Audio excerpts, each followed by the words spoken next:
Hello, everybody. Aisha Harley here. Welcome to our Essential Wellness Education Series. I am absolutely thrilled to be here with the delightful and amazing Stephanie McBride. Stephanie is a passionate advocate for the use of essential oils as a form of natural self-care and in clinical practice from the moment of conception on. She is a wealth of information. She is a certified clinical herbalist. She's a functional nutritionist and aromatherapist, and she has 25 years of botanical medicine study and 10 years of practical experience working in the field of maternal and children's health. Stephanie is also a published author and presents globally for health conferences and other events. Her education, practice, and life experience have given her the in-depth knowledge necessary to simplify the ancient practice of using essential oils for maternity and infant care for others. She lives here in Portland, Oregon, and is the mother of 3 beautiful children. Stephanie, we are so honored to have you with us here today. Thank you so much. And I'm going to just go ahead and pass the floor over to you because I know you have a lot of amazing information to share with us. Great. Thank you, Aisha. I'm very happy to be here talking to the Essential Wellness community. Aisha is amazing, as well as a lot of other leaders in our community. I can't speak more highly about everything you've put together for us to learn as much as we can about how to use these amazing oils in our lives. And I'm really happy to be sharing today what I've spent many years putting together and learning about for my own just personal interest, but also because I'm so hugely in favor of integrating natural modalities of healthcare into the world, and also especially into pregnancy and infant care, when a lot of times we're really confused about what to use and what not to use. And of course, it's also a time when there's a lot more discomforts that come up apart from normal everyday things. So I wanted to start by just sharing a little bit about myself. Aisha said a little bit about my background, but I wanted to let you know that I have 3 children. Now they're getting older, but when I was having my babies, I was very committed to natural birth.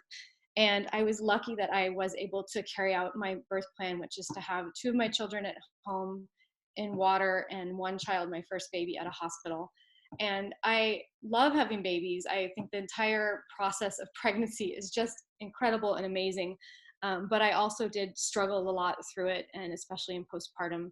And because it had already been from my teenage years on just such an interest to use food and plant medicine to help cope with things, I did integrate as much as I could into my own pregnancies, but I didn't actually learn about essential oils or really think that they had much efficacy until after I had my babies. And so that's one of the reasons I wrote my book. I've changed the title since then, but it's called Hindsights for Maternal Wellness, because it's all about, you know, my stories of having my kids, and like in hindsight, what would I have done differently if I'd known about these amazing essential oils, which I think of as gifts so much for women in pregnancy and during labor. So I'm really happy to get to share this information with you. And this is me with my first baby, who's now 17, taking the SATs today. But I had, you know, really difficult postpartum period, and I struggled a lot with sleep, which had never been an issue for me. I talk a lot about why that happened in my book and in my e-course, but it's brought me around to learning how to completely bring back my health from the postpartum period into just like a really high level of vitality, even years after the fact. So I think that that's something I'll touch on a little bit in this webinar, is just how I use essential oils to get such a high level of wellness. I'm going to start off and just give you some basic guidelines for essential oil use and how you might adapt the way you're already using oils, if you're already using oils, when you become pregnant, or how you might recommend that others do. And then I'll try to speak in really general terms as well for those of you who are new to essential oils. So I'll go over guidelines for maternity and also for nursing moms and for infants. And then we'll talk about the 3 main types of application and how to use those to the best of your ability and the most safely during maternity. And when I say maternity, I really mean from the moment of conception through labor and delivery into postpartum, and also for breastfeeding moms and infant care, which is infant care is defined usually as the first month of the baby's life. So this is only an hour-long talk. I won't be able to go into too much depth, but I did want to, just go over basic applications. And then I'll end by talking about my 3 favorite essential oils. And there's so much more information to share, but let's just start with kind of what you're going to do. You're first pregnant, you have someone in your community pregnant. What are some really basic things you should know? So first of all, this is just like a disclaimer sort of statement, but it's also very true and important to use in normal, healthy pregnancies with women who have given their consent. And basically that means that if you have a medical condition, you're going to continue to see a practitioner or a birth professional or someone. If it's out of your scope of practice, which is the second one, then don't be using essential oils to treat something that's like a disease if you're not a doctor. And a lot of the things I'm going to talk about today are just general, discomforts of pregnancy. However, I do also work with midwives. I've done so many midwifery trainings for nurse midwives and naturopaths and people in the medical community who actually can use essential oils to have some of those like more therapeutic medical sorts of effects. And I point this out in case you are someone from that community who would like to learn more about how to do that from me, but also so that you know that these are very potent and you can use them like that, which is another reason to take extra care, that you're not working outside your scope of practice. I also recommend using therapeutic quality essential oils only, so you can get the full benefit without any potential toxicity. Start with the lowest concentration. And I do have charts to show you how to start. People worry a lot about safety during pregnancy, but they're actually very, very safe. There's very few oils that are contraindicated. Most every oil is perfectly suitable for pregnancy and very safe. The general guideline for people that are experts in aromatherapy is to just assume basically that something's safe unless you have research to the opposite of that. But when we say start with the lowest concentration, it really isn't a worry about toxicity. It's more about skin sensitivity. So if you start with 1 drop per teaspoon, for example, for a massage during pregnancy, and there's absolutely no skin irritation, but maybe you'd like a little bit of a stronger aromatic effect, or it's not helping as much as you'd like, you can certainly add more to the concentration and even use oils neat during pregnancy. It's just that women, because the bile flow and different things in the body, they change the way they function. Your metabolism changes in pregnancy. Some people who were not sensitive to oils before they got pregnant are suddenly sensitive and they have redness of their skin or itchiness or something like that. It's not common, but it is something that's more common during pregnancy. So that's the reason we say to dilute oils more, in case you were wondering why that's often stated when people are giving recommendations. Also, avoid prolonged use of any one oil, in part because they work better if you change them around, but also just to make sure that you don't get overloaded with any one oil. Test diluted oils on the wrist before use. This is just another precaution for women who are pregnant who might be more sensitive, so that they can test first and see if they're sensitive or not. Avoid contact with the eyes and ears. And finally, the number one health concern of everything to do with maternity is just to keep out of reach of children. And that's pretty general, but that's the number one cause of harm with kids. And even when that's the case, it's more that they get it in their eyes or something like that. There aren't a lot of really serious health problems that come from that, but it can be very disturbing for a child it's almost like getting pepper spray in your eyes to get essential oils in your eyes. Okay, so some guidelines for nursing. And essential oils are really incredible to help with all kinds of things related with nursing, including breast milk production, engorgement or overly full breasts that cause pain. Some people have soreness, some people have cracked nipples. These are really great to apply topically. They can also help to build the immunity against infection. But one good rule of thumb is to apply the essential oils after the baby's nursed. And this is just to avoid contact with the baby's face or eyes. You also should apply in the direction of the nipple just to help with the natural flow of the body. Avoid contact with the baby's face or eyes. Some people might want to use soap and water to clean off their breasts after applying oils. In most cases, that's not necessary because there's a time absorption is usually pretty quick, usually within 20 minutes. So if you follow the first rule, which is to apply after the baby's nursed, then there shouldn't be like contact with the baby's face anyway. So seek professional advice for medical conditions. And essential oils can change the taste of breast milk. So this is something that you might just want to alert moms to if you're giving someone a recommendation, if baby suddenly thinks it's yucky tasting or, makes a face or doesn't want to nurse. It might be because the flavor is affected. But however, that being said, it's less than 1% of the oil that actually gets through to the baby. The mom's body is a really good filter for the oils. Do not take essential oils internally during breastfeeding unless prescribed or until the baby is 3 months or older. And this may be a little bit on the side of caution, but I just recommend it because one big thing is just the baby needs to establish a really good relationship with the taste of the mom's milk and not to affect that. And also they're getting a lot of really good probiotics, and we don't want to interfere with probiotic production if you're using like antimicrobial essential oils. So it's just good to let the baby like come into the natural breastfeeding cycle. And it's really devastating if a baby stops nursing for moms. So if they don't like the taste and that causes problems, it can be pretty upsetting. But after they're 3 months or older, normal use of essential oils is really fine during nursing. Peppermint and spearmint may reduce breast milk production in some women. The best way to find out is just to try, and this could be topical or aromatic use. Just try it and see if it reduces it or not. There was a survey done on Facebook on Robert Tisserin's Facebook group asking people to report whether they'd experienced this. It was very informal. There wasn't any guideline for how they were using peppermint or how old the baby was or anything of that nature. But the results were about 50% of people who answered the survey said that they did experience a reduction. So just something to be aware of. Guidelines for infants. First, I want to start by saying these are really amazing to have next to the changing table for things like diaper rash, or if there's colicky baby or upset stomach or something like that. It's really nice to just keep a bottle of your diluted oil for the baby and have it there by the changing table. That's a really great, like as many times as the baby needs to go to the changing table is a good rule of thumb for how many times to apply the oils for infants when you need them.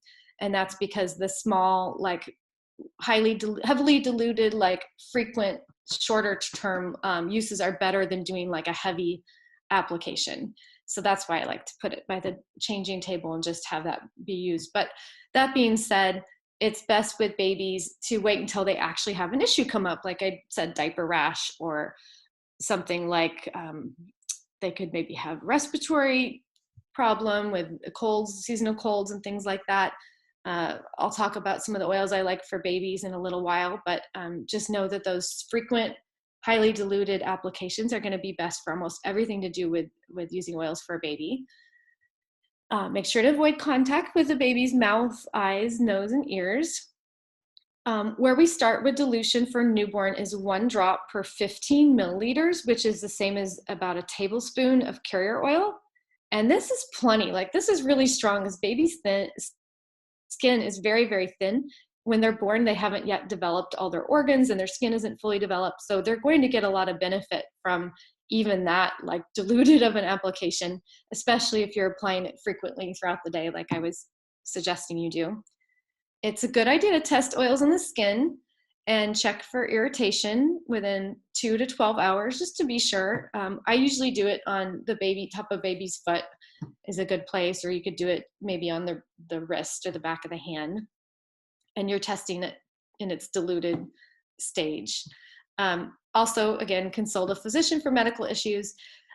One thing I've noticed can affect babies is if they take a bath and you've emulsified the oil in the bath water really well. That means you're like mixing up the like basically 1 or 2 drops you're putting in the entire bath, and you use something like liquid soap or salt, or some people like heavy cream, then they're going to get a much stronger effect from the oil. It's going to be more gentle and easy on them, at the same time more effective. So make sure to use an emulsifier if you're doing baby bath with essential oils. And for infants, we always use really gentle oils. A lot of these are the floral ones like lavender, Roman chamomile, melaleuca or tea tree, orange is really nice. I also like helichrysum a lot for babies, and rose can be nice for babies. So use caution with the oils like eucalyptus and with the mint oils, because if you put them on your own chest, you can feel how cooling they are. So those are not to be applied to a baby's chest really until they're quite a bit older. Even like toddlers, you want to use caution with those oils applied directly. Now you still can diffuse them and have them in to help with respiration, but I usually go to something like tea tree or melaleuca or even lavender to help if there's blocked sinus pathways, instead of going to something harsher like the eucalyptus and mints. Okay, so oral use is great for kids, but it's recommended that you begin when they're over 39 pounds, or that's 18 kilograms. So there are 3 types of application that we think of for essential oils: aromatic, topical, and oral or internal. And I just want to talk a little bit about what these are and how you might use them during maternity. So for aromatic use, you might want to use this for things like affecting the mood and emotions, for sinus discomfort, for air purification, and for memory. A lot of times I literally just open the bottle and just smell the oil and get a lot of benefit from that. You can also put a drop in your hand and cup your hands together and inhale it in that way. With moms, sometimes they like to have like a mom diffuser or dad diffuser by just putting the oils on your shirt or something, where the baby won't have like direct contact with their eyes, but they'll still get the diffusion effects off of your body. And also I really like the jewelry for the aromatic effects of necklaces and things like that, especially in postpartum for hormonal balance. It's really nice to have something that's just like around you a lot that you can inhale and enjoy, and will help balance hormones and adapt your body back to how it was before pregnancy. So a few precautions really just for infants. I mean, aromatic use is amazing for babies, and it's really gentle and easy on them. The only time when they might be overwhelmed by it is if you put them in a hot, steamy bathroom or shower or something like that. So that's not recommended for new babies. And also for babies or children with compromised respiration. And also constant exposure is not ideal, because in part they need to smell their parents and their environment. That's really important for their development. So it's better to use them diffused occasionally. And the diffusers that most of us probably are using, they go off in spurts and go on and off. And so that's actually a really nice way to use them as well, because you're not constantly diffusing them. It's also kind of, I've heard a lot about with pets, you want to just leave the door open. So if you have a toddler running around and you have a diffuser in the kitchen, but the toddler can go all over the house, then they're not going to be constantly exposed, because they can leave the room if they're overwhelmed and walk around. But in general, aromatic use is very, very safe. It won't be a problem that you have to worry about. Just keep in mind those few precautions there.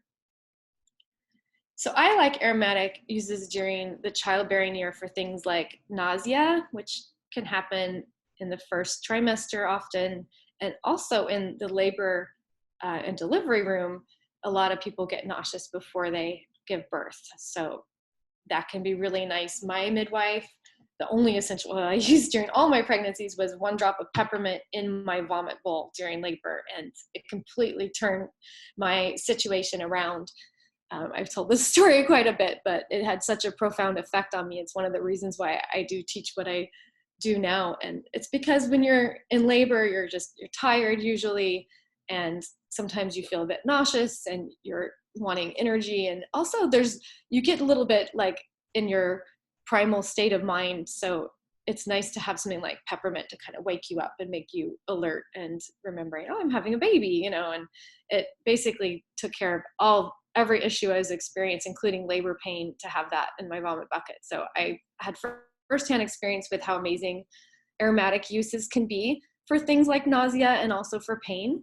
So keep that in mind. That's such an incredible gift to give to someone when they're having a baby in the labor room. It's also good for if you have trouble with sleep, which is really common during pregnancy. And then also, of course, after the baby's born, you want to get the best sleep you can. Anxiousness is common during pregnancy in general, and also during labor or when you first start labor. I like in a labor room to diffuse orange with frankincense, or orange with lavender, or orange with peppermint. It just feels like a really good combination because orange is very uplifting and positive, and then the other ones have their different effects depending on what kind of mood you want. Lavender would be a little bit more calming, frankincense is grounding, and peppermint was energizing. So you can make your own labor blends, but it's also a really great way to cleanse the air. When I was talking about the different uses we get from aromatic diffusion, one of them was to like cleanse the air of microbes and things like that. So it's a great thing to do frequently. Also with hormonal imbalance, which can happen a lot in postpartum, just as your body gets back to normal, it's really nice to diffuse oils. I like, especially like geranium and clary sage, and I have a couple blends in my blend book for that are really helpful for people, because it also thinks about like getting your body back in balance, like you're sloughing off like excess fluids and getting your hormones in line and healing your tissues. And so I keep all of that in mind when I'm thinking about what kinds of blends are good for postpartum. For infant teething, there can be like pain and irritation and fussiness associated with that, and diffusion is a really nice thing to do for babies then. Lavender being one of the top oils I would recommend. And then also for, I think that says upsets or digestive problems. I'm not sure what that, sorry, the words cut off a little bit, but definitely for digestive issues, diffusion can be amazing. So keep those all, they're all really common things that come up during pregnancy. So for topical applications, these include so many different things, like taking a bath, getting a massage, using a poultice or some kind of compress on your body. Also, you can just use like a roller bottle like this and put it directly like on the back of the neck or on the wrists or behind the ears or on the heart, wherever you'd like. You can put it where you have pain. If you have like a muscle pain right here, then that's where you would put it. So basically with topical applications, you're just going to go right to wherever you're feeling the discomfort with the oils. And unless you want to do something like take a bath or get a whole body massage, then you're usually looking at a specific place on your body where you're applying them. Keep in mind that when you take a bath and when you receive a massage, especially on the upper half of your body, you're also receiving the aromatic benefits from that kind of application. So you get topical and aromatic benefits from that. So topical tends to deal more with body systems, which I have on the next slide, but some safety guidelines include testing on the skin. There's photosensitizing oils, like I have a bottle of bergamot here and it says highly sensitizing to the sun. When women are pregnant, they have fluctuating hormones, and one of the hormones that increases is called the melanocytic hormone, and that's the hormone that makes us sensitive to sun sensitizing essential oils. So where you may have been able to go out with a little bit of lemon oil on your chest in the sun and not get terribly burned, although you still might get burned. When you're pregnant, you would actually be much more inclined to get burned from these photosensitizing oils. So it's pretty easy to just look at the bottle before you use oils and make sure you know which ones are sun sensitizing. Bergamot is the most sun sensitizing, and then also a lot of the other citrus ones are, with orange being the least. So, and that just means to put it on your body where it's underneath clothing, or wait until the nighttime, or you could just live in a rainy climate like we do in Oregon here, and then you won't be exposed to the sun. So also using emulsifiers in bath, that's just another basic safety precaution. Here's a blend that I like for postnatal peri blend for healing the tissues, and it has lavender, frankincense, and helichrysum. Sometimes I do this with a different floral oil, like Roman chamomile is really nice. And I would say the main difference between that and lavender is I think of Roman chamomile more for soreness, and lavender is really good for redness. Those just a small distinction, but they have a lot of the same properties for skin. And you can also use something like geranium instead of lavender or Roman chamomile. And that will also have like a really good like kind of anti-inflammatory effect on the skin. And then frankincense will help with the cellular healing, and helichrysum, very good for all those things, especially with the inflammatory response that tissues have. So after you give birth to a baby, like whether you have a cesarean section or a vaginal birth, there's going to be some tissue disruption, and then your body's going to be working hard to repair itself and get back to normal. So you can use this blend for either of those. And I have here directions on how to make a wound spray. That's one way to apply them. You can, with topical use, usually you will decide between blending with water or blending with a carrier oil, like a fixed oil, like coconut oil. It's good to understand that the carrier oil, like coconut oil, is a bit more warming, while the water is more cooling. So if someone has an infection or a like kind of red, swollen, like angry looking tissues, then it might be better in that case to go with more of a cooling water-based blend. Whereas other things for topical use like bruises and stuff like that might do better with an oil-based. So that's just something that I picked up in herbal school, but it really does make a difference which carrier you use. And actually in one of my guidebooks, this is the only, this one, and then also my new one, which I'll tell you how to get a free copy of right here. I have a whole section on carriers and what different effects you can get from the carriers for different applications. And so it's kind of fun to play around with it. And you can also just use the very basic coconut oil for everything, water for everything. But if you want to play around with different carriers, it's kind of fun to look at that. So massage, as I mentioned, is one of the main topical forms of application. And here are just some basic guidelines for how much to use. So with pregnancy, it's basically 1 to 2 drops per 5 milliliter of carrier oil, which is a teaspoon. And this, again, is just to start. It's just to make sure there's no problems with skin sensitivity. It might actually be enough and be effective for most people. But for people who like things a little bit stronger or are not receiving the effects they want, please feel free to add more to it, and don't feel like you're going to harm your baby. It's just basically a starting point for you. And that's really the same with all of these. Like with labor, that's an intense time. You can definitely go more up to 3 drops and find more relief with that, but you can keep going up higher as well. Like we want you to have a good experience of having a lot of relief.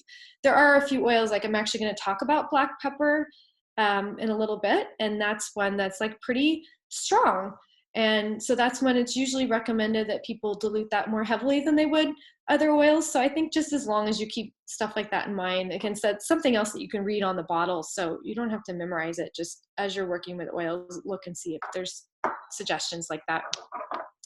And then I go to newly, postpartum, just 2 to 3 drops per teaspoon or 5 milliliter. And then a baby, 1 drop per tablespoon or 15 milliliter. And then on up, as kids get older, you can make them start out stronger as their skin develops.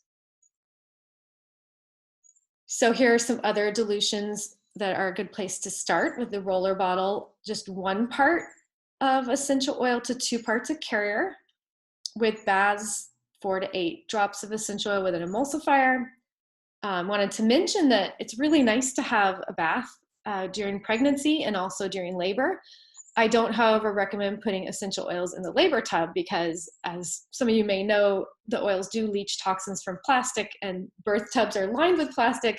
And also, especially if it's a water birth and a baby's being born, we just don't want to risk any kind of exposure to the baby's eyes or something like that. But you can absolutely use oils during labor in a tub or in a foot bath. And here I have directions for a foot bath. There's a hot compress, which is 2 to 4 drops of essential oil with emulsifier. So what I like to do during labor is to actually have a crock pot that you'd use for cooking and to fill that up with water and essential oils. And that makes a really nice place to keep your regs for your hot compress. So if someone has labor pain and they're benefiting from hot or cold compress, then you can just keep adding more oils and keeping it warm in a crock pot. And that's just, I think, brilliant. I've seen people do that and it's pretty amazing. So here are some things we would think of for topical uses during maternity. Definitely pain, definitely discomfort and tension. when I was pregnant with my first baby, I was so used to being full of energy, and my friend who wasn't pregnant came by, and we were going to go to the farmer's market, and she said at the last minute, "Oh, let's walk." And I was like, "Oh, great. I'd like to walk." It was like maybe 3 miles away. So we walked there, and I mean, I was just like exhausted and so hungry when we got there, and then we had to walk back, and this was before Uber existed. But I think that like you don't have as much energy sometimes in different phases of pregnancy. You think you have a lot of energy, and then it comes down to actually doing something like a normal activity that you would be fine for, and whoa, you're exhausted. So I think also you might have a little bit more joint pain and muscle pain. Your relaxin hormone like loosens joints, and things are just expanding, so you feel a little bit different, and it's really good to have that support for pain and discomfort. And also with your digestive system, as you expand and grow and your organs get shifted around, your intestines are no longer in the place they've been your entire life. They're getting squeezed around from the baby. So you're going to end up with some digestive discomforts. Also, because your blood volume almost doubles during pregnancy, people tend to have issues with circulation like hemorrhoids and varicose veins. These are all things you can use essential oils to help ease some of these discomforts. And then, as I'd mentioned with the other section, like damage to skin and tissues, that would be more applicable in the like labor postpartum time. But these are how I think of topical uses during pregnancy. So with internal applications, there's sort of a little bit of, I guess, a difference in opinion of this in the essential oil communities that I've encountered. I think that there's a really two like extreme points of view on it, and I try to fall somewhere in the middle on this. So some people say don't even use any essential oils internally, and some people say use everything you want. I'm kind of in the middle. I think that with the guidance and guidelines of someone who does this professionally and knows what they're talking about, you could work with someone to take some internally. What I really like and recommend are essential oils that are already in like a vitamin supplement, because they're measured out for people to use, and I think they can be really beneficial, especially starting at maybe half, if you're not used to taking them, like a half dose of vitamins, and then building up after that initial detoxification. So I like that because it's different than someone just whenever they feel like it shaking essential oils into their mouth. I think we need to be a little bit more controlled about how they're used internally. So I, in general, stick with topical and aromatic use during pregnancy, because I think that without more research, that's really just the safest way to recommend using these, and very, very effective. So these are my favorite oils for pregnancy, and they're all really effective. Like I can't think of any symptom of pregnancy that would not be addressed by, actually, you could probably pick out 5 of these to address almost everything with. And I guess if I had to do that, I would probably say clary sage, lavender, peppermint or spearmint, rose, maybe like, and then orange or neroli or one of those citrus ones would be really amazing. Although I love ylang ylang too, but anyway, they're all amazing for different phases of pregnancy. And again, almost every oil is going to be appropriate for pregnancy except for a few. And people are always asking me which ones you would not recommend so much. So I want to just go over this. But I want to be clear that I've read the Merck Index and every single book there is on this topic, and there are very few recorded cases of real harm done, like people are not losing their babies or having spontaneous abortions from essential oils. So if you're already taking oils or putting them in your food or something internally, or you're using some of these oils on the list, please don't worry about it. It's just more that I'll explain like how their actions aren't exactly the best fit for maternity. So there's so many alternatives and so many great oils to use that I would just suggest sticking with more of the list I used before. So basically, some essential oils are cardiac stimulants, which can be really helpful for things like energy and circulation. Cinnamon and cassia are very warming, and they like stimulate the flow of blood in the body.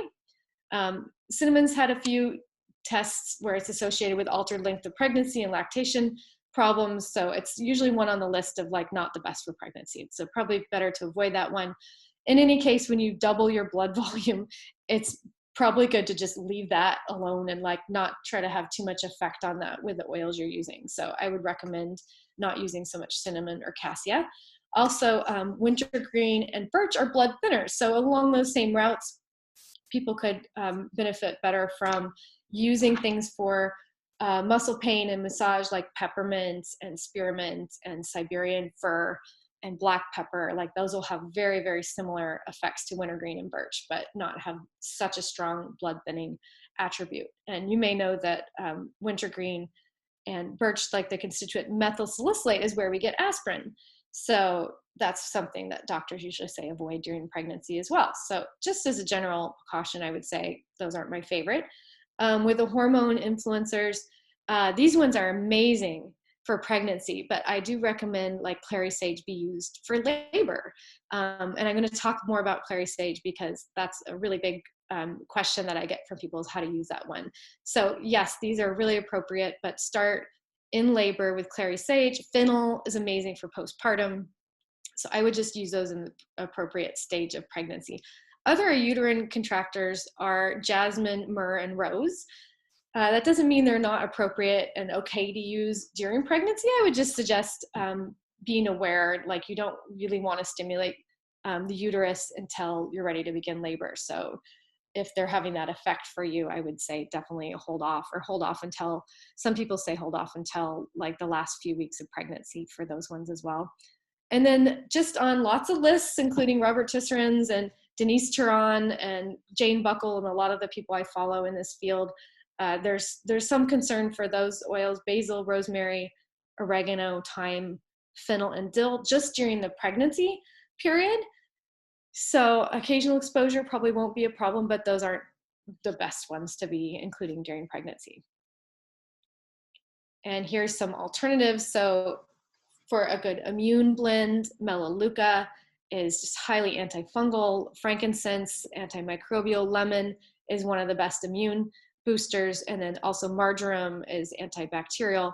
So those all together could be diffused or put into a roller bottle and used when there's like problems with common cold or immunity.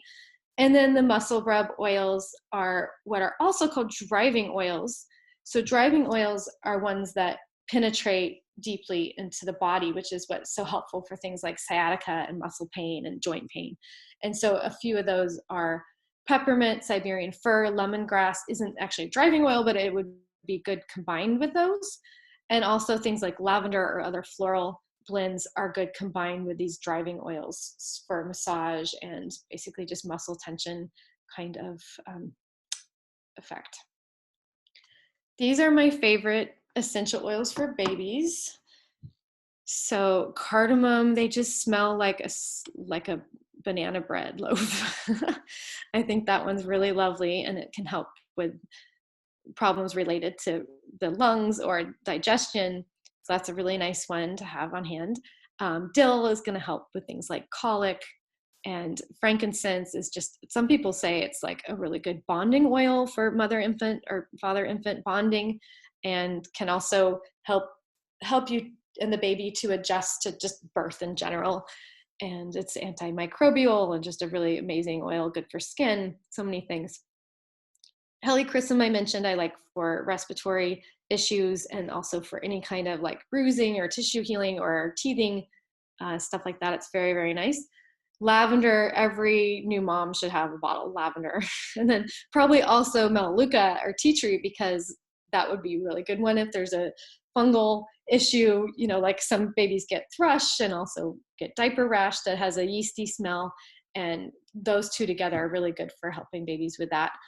And I'll talk a little bit more about how I use these, but also orange is nice for digestion. It's very gentle. It's not as detoxifying as something like lemon. So it's just a little bit more mild and nice, uplifting as well. If there's a lot of tears or sadness, the orange can just bring a mood around. I actually used to drive carpool across town with my kids when they were in grade school, and the school was like 10 miles away, and I had to take the freeway, and there was traffic, and it was a great school, but sometimes there were crabby moods on the ride over or the ride home. And also there were conflicts with the other carpool kids once in a while, but I diffused essential oil of orange. And I swear, this never failed me. Like as soon as I put it in, like everyone would just calm down and stop bickering. It was amazing.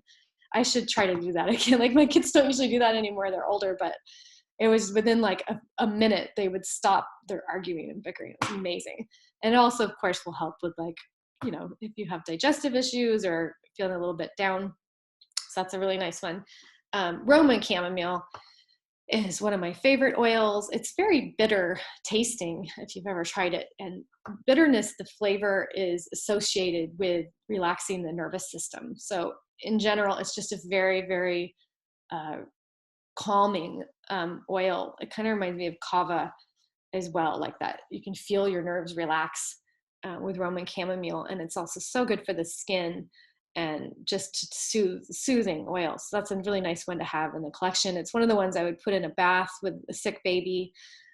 You could also use it for diaper rash, and some people have environmental reactions to things, and Roman chamomile would be a really good thing, and so would helichrysum and lavender if somebody's having like food reactions or environmental reactions to the cat or something like that. That would be a really nice one to use.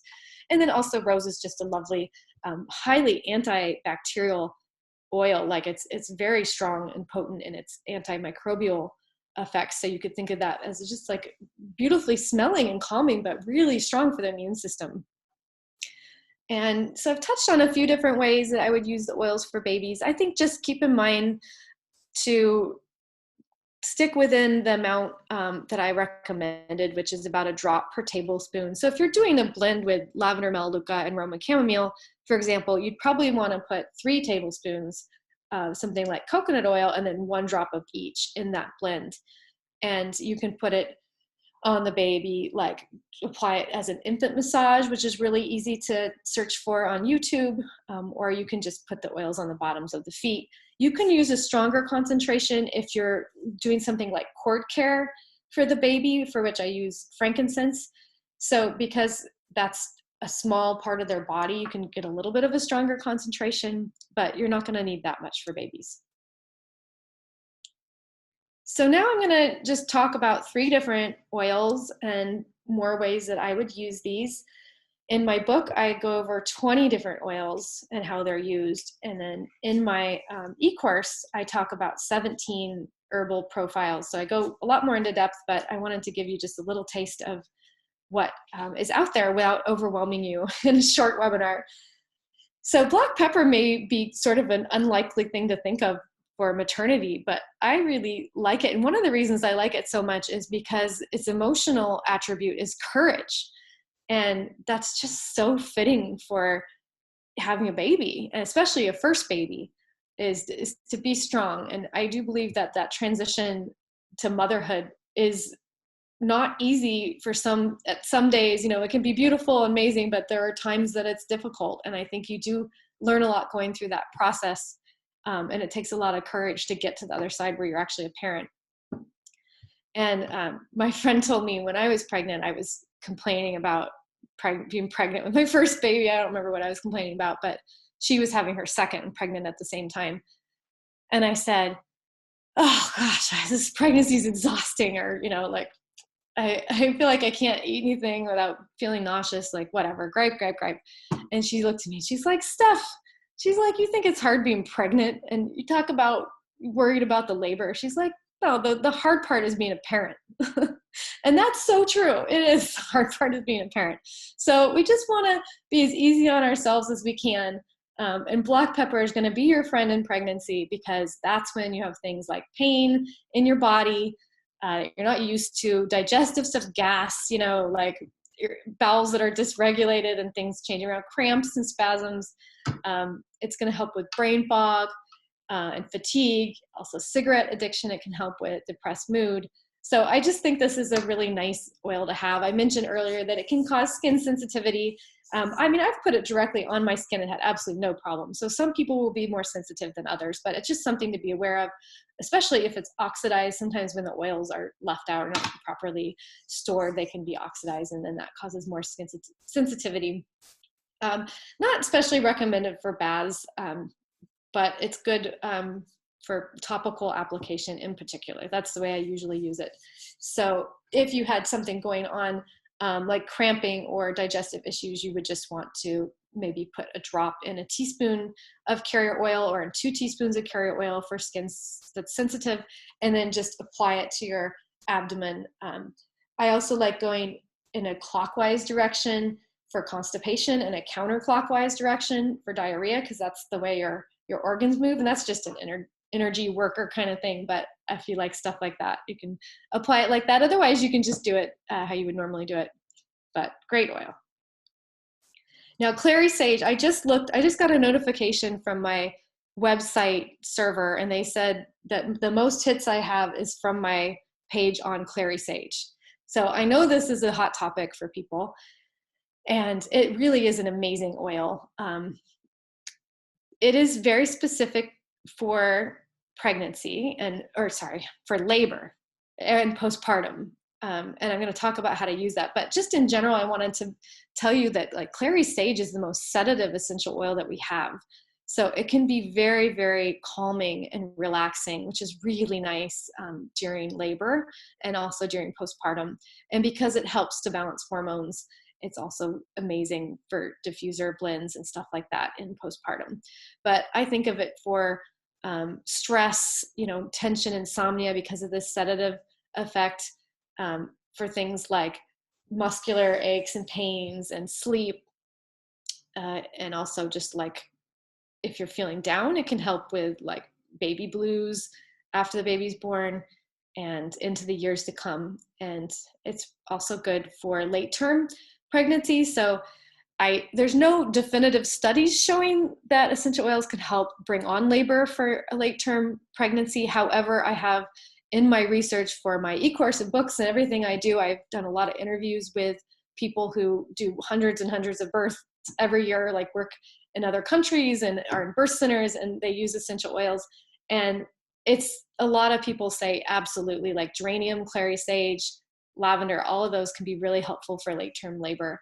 So how you would use them for that is to blend them with a carrier oil and have them like in a little neatly stored bottle with a tight fitting lid, and maybe 3 or 4 times a day apply them under the fundus, which is just under the belly and on the hips and lower back, and just kind of putting them around that like midsection when you're ready to start labor. And that can really help. And also it can be used if you have irregular contractions at the beginning of labor or slow to start labor. Like I had 3 slow to start labors. They all started with my water breaking at midnight, and they were all like really slow. So I wish I would have used clary sage. It was recommended to me by someone, and I was so afraid because I had heard that it makes contractions stronger. And so I didn't want to use it, and I refused it at all my births. And what I didn't understand is that, yes, it does make your contractions more effective, but it also helps relieve the pain at the same time and calm you at the same time. So it really is amazing how it has both of those attributes at the same time. So you're just being more efficient with your contractions. So one thing I would say is once your contractions are going steadily, you don't need to keep using clary sage. Like clary sage is really to get it going and to make it effective. But you don't want to overdo it with it, because some people start to have contractions that are overly strong. So I would just recommend that you discontinue use after the contractions are going and strong and labor started. And then of course, resume again in postpartum if you'd like, for the hormonal balancing and calming effects. There's just a few precautions with this, but basically just wait until the mother's at term. So for example, if there's a baby that's asynclitic or breech or something, and it'd be better to wait on clary sage because you're hoping the baby will get into a different position. You don't want to start stimulating the uterus at that point. So I would say get the okay from the birth professional that's helping you before you start using clary sage. Also, it can bring on first lactation for babies, which is really nice. So if someone's having trouble with early nursing, it might be a really good one. And it can help with things like night sweats as well. And I have a few precautions. I say avoid with alcohol. I don't know how many people be drinking right away in postpartum, but it can cause really vivid kind of crazy dreams. Also, if there's a lot of heavy postpartum bleeding, you might want to avoid for a while. Okay, and finally, I wanted to mention jasmine. Just a beautiful, very feminine essence. I could talk about rose in a lot of these same ways that I talk about jasmine. one thing I really like about it is it's very, very calming, but it's also energizing at the same time. So this is another one that's really nice in labor. And it also can increase mental acuity when you have brain fog. So that's a really good thing for tired parents after the baby's born. So really good in postpartum as well. And it can stimulate uterine action and contractions in a similar way as clary sage. So that can be used as well for that purpose. And it will additionally help with exhaustion. So if I had to choose between the two and there were sort of irregular contractions and a mom was exhausted, like jasmine might be a better choice in that moment because it's going to actually like have some energizing properties and wake the mom up a little bit. You can, of course, also blend the oils together. That would be lovely. Another thing about using these, I'd mentioned out of the hand and out of the bottle, but using a handkerchief can be really nice, especially for a laboring mom where you can fill the handkerchief with the oils and then she can inhale them between contractions or when she feels like it's right. And that's really like a good way to like empower her as opposed to having a diffuser going off constantly. This like gives her the control of like, okay, I need it now, which I really like doing that with jasmine. It can also increase sex drive or libido after the baby's born. You can use this toward the end of pregnancy as well for that. And it tends to have a balancing effect on milk production. Once in a while, it will decrease breast milk, and it has been used for weaning before, but it also can increase breast milk production. So I think it's something worth trying, and most people state that it's more balancing than anything else, like depending on what the needs are. So for example, if you're engorged, you could use it. It will help with engorgement with overly full milk. And then if you're not producing enough, it will help you to produce more. So that's really nice in that way. It also can help with after pains after the baby's born, if you're having cramping, baby blues, and weak immune system. And anyway, my only precaution here is to just make sure you're using pure jasmine absolute. It is more expensive because so many flowers are needed to create a simple 5 milliliter bottle. And it is produced differently than an essential oil as an absolute. Also, you want to begin mostly when the woman's ready to start labor. And as I mentioned, it may suppress milk production in some women. I really want to save some time for questions, but I wanted to share this with you first. So this guidebook, which was just published by Your Oil Tools, they're having a really cool special now where you can receive a free copy in the mail in the US or Australia. And it is basically like full of information, charts about how much to apply, when to apply, specific use guides for every phase of pregnancy, including third trimester uses, safety precautions, how to adapt use for a hospital setting, just tons of stuff. And I think it's really cute, the color scheme, because it's green and pink, which is super cute. So if you're interested, I think Aisha was going to post a link to how you can order that. And I don't think they're going to keep it going forever. So you might want to get on that, and you just basically sign up for the mailing list where you'll find out about webinars and other information. I also have mentioned my book a couple of times. I had like a true inspiration to write this. I woke up in the middle of the night and it just popped into my head that I want to tell stories about being pregnant and my babies, but I also want to share all this information about essentials for maternity. So the way that it's laid out is like basically a short story about different phases, which is kind of great for new parents or new moms who are pregnant and want to like hear more about like what to expect.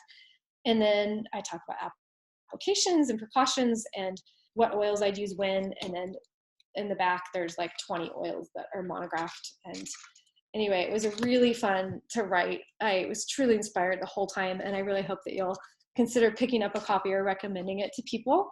And that's available a lot of different places, including my website, Your Oil Tools, Aroma Tools, Oil Life. There's Essence Oils and other companies in the UK and Europe. But anyway, it's pretty widely available. It's actually being translated into German very soon, and then in the future, Italian and possibly Portuguese. So very happy about that.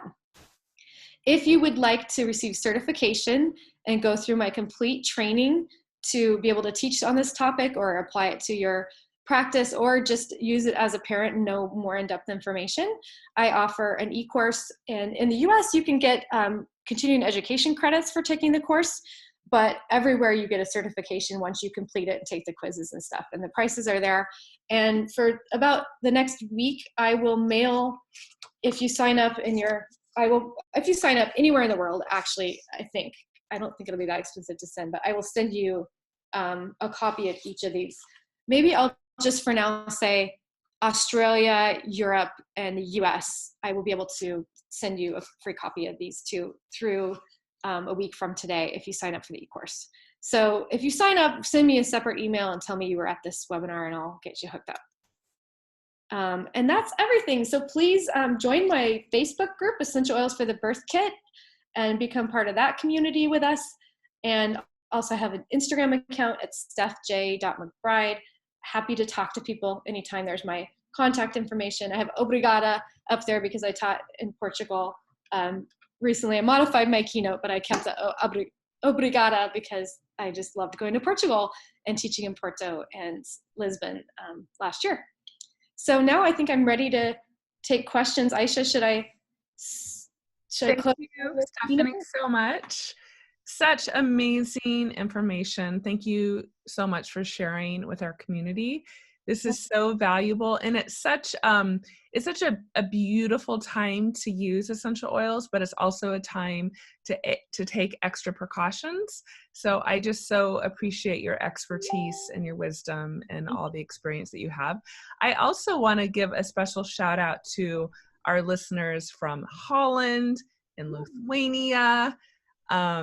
It's just really cool. We have somebody here from Copenhagen and all over the United States. So I love connecting with our global community. So thank you for joining us live. We do have a bunch of questions. So we could do this two ways. Can you see the chat, Stephanie? No, why don't I check? Okay. Yeah, why don't you go ahead and close, stop sharing your screen. That will be better, and that way you'll come on in larger form. And then there's so many, I'm just gonna let you go ahead if you want. Let's see, I can get started with our first question, which is the perennial massage blend from your birth kit. Is it also for massaging inside of the vagina? Because effective perennial massage is outside and inside. Yes, you can do that. Yes, absolutely. Great. Okay. Let's see. Here is also the best homemade blend and roller bottle for birth to be able to handle the feelings of contraction. Most of my pregnant ladies are so scared of not being able to handle the contractions and the pain and be in the moment of losing control. Which oils to support the spiritual connections between mother and fetus? So that might be kind of two different questions there. Yeah, well, I mean, I like bergamot for self-confidence a lot, and that's a really nice one because it's a floral and a citrus, so it's uplifting and calming. Again, I love that contrast with oils. So you could do something with like clary sage and bergamot, and then lavender, or I'm trying to think. I think a lot when I create blends, and that one's kind of a spur of the moment, but clary sage and jasmine could also be really nice together with a fir, or, I think that a lot of, look at the emotional effects that you want, but bergamot's the first one that came to mind to just put in one of the blends, but definitely clary sage, because it will help to calm and also make the contractions more effective. Great. Hold on. I'm just looking through the questions here.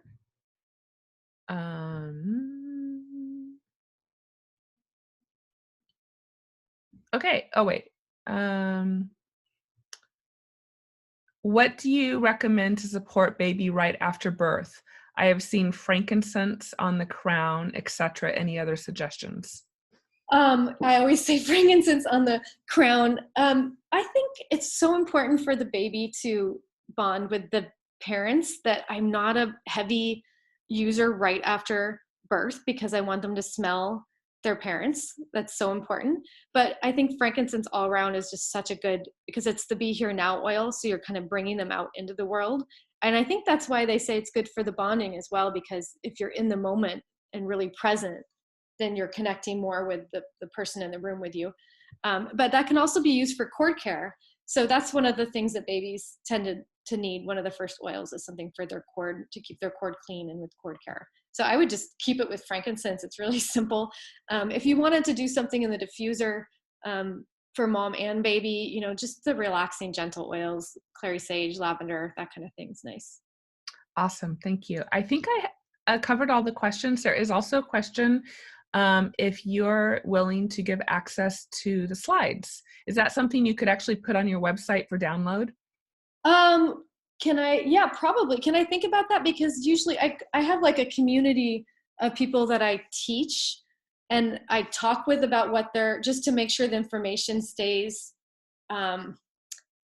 like, you know, the game telephone, like I'm really careful about what I say about this topic so I don't spread misinformation. So usually I share the information with people who've taken my e-course and like I've passed the quizzes and I know for sure that we're on the same page. So I think it'd be better if people write me individually and just tell me where they're at in their training. Does that make sense? It's such a touchy topic when there's so Absolutely. much Yes. liability. And I would recommend that all this information is certainly in your book, correct? Yes, absolutely. Yes. Okay, perfect. Okay, one more question. Any thoughts about using adaptive during pregnancy? I think that the oils are amazing. I would not use the supplement necessarily because of the phenol. And I gave Aisha an article. Do you have that you can maybe post and I don't have it right on hand, but I can dig that out. try to find it again? But it's pretty scientific research article. But phenol's just one of those ones you would use with caution internally. It has a lot of hormonal effects, and there's been some studies which indicate it might not be suited for pregnancy. But the oil blend is fine. Yeah, I like the oil blends, definitely. Perfect. Great. Thank you so much for your time. We will, we have this on our Facebook Live, so you can view this recording there. This recording will live on our essentialwellness.life website. And then I will send the recording out to everybody who registered on Eventbrite as well. So you will have it for your reference, and or if you missed a slide, then you can watch it there. Thank you, everyone. I appreciate the global participants very much, and the local ones. And if you found out about this through me, please contact me, because I would love to make these connections before I come back to Europe. Yes, absolutely. Absolutely. Yes.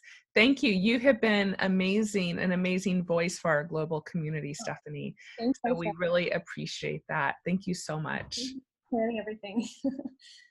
Wonderful. Okay, we're going to wrap it up. If you do think of any more questions that you have, you can put your questions out on Facebook.